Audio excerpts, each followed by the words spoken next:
சின்ன மருமகள் சீரியல்ல ஐஸ்வர்யா கல்யாணம் வேணாம் அப்படின்னு சொல்லிட்டு எந்திரிக்கிறாங்க. அப்போ ஈஸ்வரியும் சித்ராவும் பார்த்தீங்கன்னா, "எதுக்கு இந்த மாரி பண்ற ஐஸ்வர்யா? ஒழுங்கா உட்காந்து கல்யாணம் பண்ணிக்கோ. சேதுவ கல்யாணம் பண்ணிக்க ஆசைப்பட்டல்ல, கல்யாணம் பண்ணிக்கோ" அப்படின்றாங்க.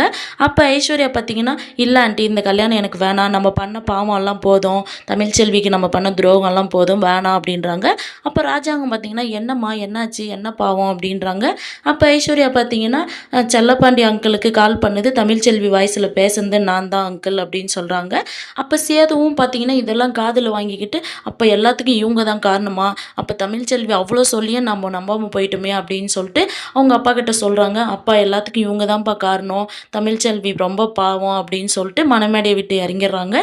தமிழ்ச்செல்வி இந்த மாதிரி ஹாஸ்பிட்டல் அட்மிட் பண்ணியிருக்கோம், வாங்கப்பா அங்கே போய் பார்க்கலாம் அப்படின்னு சொல்லிட்டு ஹாஸ்பிட்டலுக்கு வராங்க. அங்கே அப்பத்தா பார்த்தீங்கன்னா, எதுக்குடா நீங்கள் இங்கெல்லாம் வந்திருக்கீங்க, ஒழுங்காக கிளம்புங்க முன்ன அப்படின்றாங்க.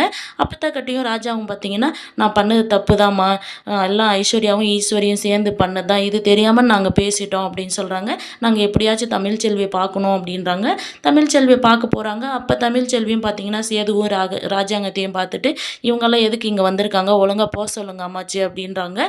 இது சாரி தமிழ்ச்செல்வி, எல்லாத்துக்கும் அவங்க தான் காரணம், நான் தெரியாமல் பேசிட்டேன் அப்படின்ற மாதிரி சேதுவும் சொல்கிறாங்க. இந்த சீரியல் எப்படி இருந்தால் நல்லா இருக்குன்னு சொல்லிட்டு கமெண்ட் பண்ணுங்கள். இந்த வீடியோ பிடிச்சிருந்தா லைக் பண்ணுங்கள், ஷேர் பண்ணுங்கள், சப்ஸ்கிரைப் பண்ணுங்கள். தேங்க்யூ.